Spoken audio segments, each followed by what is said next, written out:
An Alaskan business owner and caring father shows the country his true colors as a pure, evil, ruthless killer.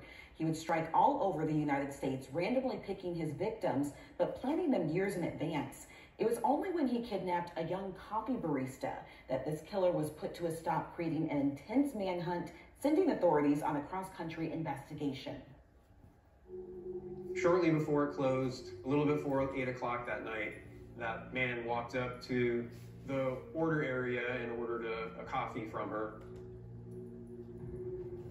So as I turned around to start making the order, and when she turned back around to give him the order, the man had a gun pointing at her. What we can see on the surveillance footage is Samantha puts her arms up. He said, "This is a robbery, turn the lights off." And you see the surveillance footage go dark. It is then he tells Samantha to get on her knees. And he jumps through the window. We don't see it outside, but we can see it inside. And like almost one leap, he just comes into the window. And she's startled at that point.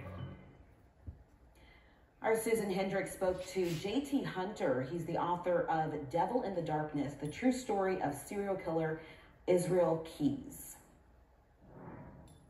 We don't want to give too much away here, but this killer, if you could explain, admitted to 3 murders. But is it true authorities believe there were a lot more?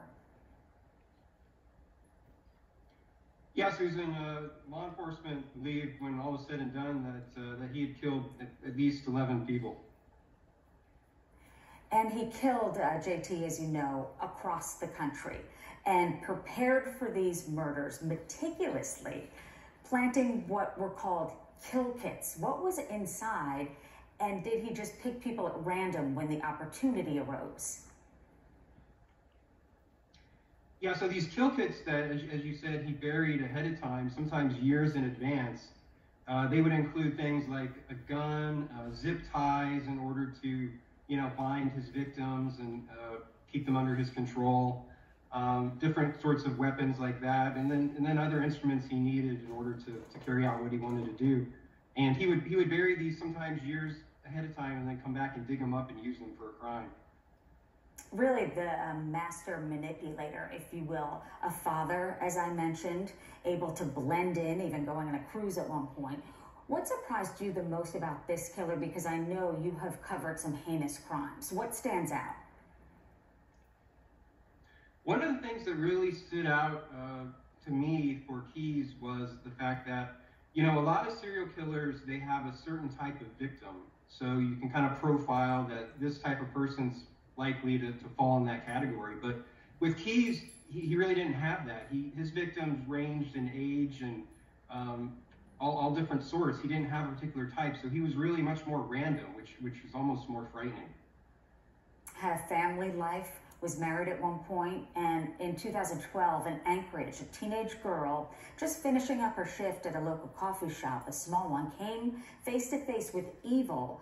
Was that the beginning of the end for Israel Keyes? Yeah, it really was. By that time, he was starting to violate some of his own rules. He had certain rules that he had set for himself, such as not taking any victims anywhere near, where he lived. And he got more brazen as he went on. It was almost like he felt so powerful that he couldn't be stopped, and he started violating his own rules. And that's really what led ultimately to him being captured. As you were digging deep into the crimes that he's accused of, were you also surprised at the interrogation aspect? Yeah, I mean, he really seemed to enjoy playing with the FBI in some of these interrogations. If you watch the videos of the interrogations, he's sitting there almost really enjoying sharing the details of these crimes, and you can see it in his face, you can hear it in his voice.